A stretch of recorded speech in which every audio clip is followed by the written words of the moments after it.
One afternoon in early September of 2004, 20-year-old Derek Keeper sat at a desk in the newspaper lab at the University of Nebraska-Lincoln, furiously typing on one of the school's desktop computers. The lab that Derek was in was the hub of the university's school paper, the Daily Nebraskan.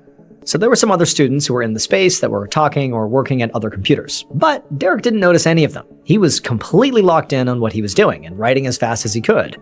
Because after he was done with the article that he was working on, he had a ton of other responsibilities that he needed to tackle. So Derek was involved in a lot of stuff at school. He was in a fraternity, he was a senator in the student government, he was a research assistant for the library, and he was pursuing 5 different majors. And Derek took all of his various commitments very, very seriously. But the column he was currently writing was really the one he had the most fun with. So Derek was from a small city in Nebraska. And even though he'd always been, personally a very loud and opinionated person, he'd never had a real platform for talking about all the ideas and points of views that he had. And so this column really gave him the opportunity to finally, actually present these big ideas to the students at school, and he hoped would likely provoke lively discussions around campus about his ideas. After all, Derek loved a good debate. And so he would intentionally choose to write about really complex issues that would get his readers fired up, like the ongoing war in Iraq and the future of the Republican Party and all the things that were wrong with local politics. The tone he went for when he wrote and talked about these kind of, contentious things was often very sarcastic, very blunt, and provocative. I mean, he really thrived on creating discourse and getting people to passionately disagree with him. And they usually definitely did, to the point where some even would get very mad with him. A lot of times, the paper's readers would write furious letters or even send hate mail about what Derek had written. But Derek was really not bothered by that at all. In some ways, that was his aim, to get people all riled up.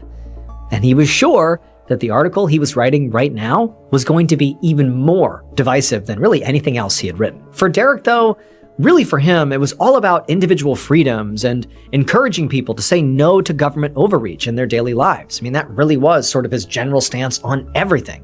That's really what inspired him to do any of this in the first place. In fact, this particular column that Derek was writing was about how he was advocating for abolishing a set of state and federal laws that were trying to control personal choice and the right to decide what was best for one's body, and he was against it. Now, to be clear, the stakes for this issue were life and death. I mean, literally. But Derek believed that the fundamental freedom of being an American was the right to make your own decisions, even if it meant risking your own personal safety. And so as Derek sort of furiously typed away, he was encouraging everyone, like senators and politicians, everybody, to have the same kind of intensity that he had about this issue, to be just fully bought in on this idea of, as Americans, we need individual freedom. And then finally, when he was all done typing, Derek sat back and proofread the whole thing, and when he got to the last line, he got chills. It said, quote, "I just wish we could keep the government out of our pocketbooks and out of our personal decisions." Derek loved that line. And so he nodded, satisfied with his work. He had nailed it. Then he emailed his draft to his editor with a big smile on his face. Derek's article went to print just a few days later, on September 17th. And like most of Derek's other articles, this one for sure got a lot of angry emails and letters from people who disagreed with what Derek had to say. But all the vitriol in these messages just proved to Derek that his article had clearly been a success. He had sparked outrage and got people talking about this issue. Derek even hoped that maybe some of the readers got angry enough to actually take action. That's what he wanted. He wanted his writing to genuinely inspire. The rest of Derek's semester was a total blur. He kept writing his weekly column on top of all of his other obligations and exams and everything else, and before he knew it, the semester was over, and he was headed to his mother's house in Texas for Christmas break. A few weeks later, on January 4th, 2005, at 3 a.m., Derek rode in the back seat of a Ford Explorer SUV on his way back to school after the break. He'd caught a ride from his mother's home in Texas with 2 of his fraternity brothers who were sitting up front. And Derek had spent the first part of this just awful 13-hour-long drive doing what he did best, using his sarcasm to make his friends laugh, and he was also engaging them in really animated conversations. And so, the first 6 to 8 hours had sort of flown by. But now, it's basically the middle of the night still, / very early morning, and everybody had just gone quiet because they were all exhausted from this truly awful, long drive.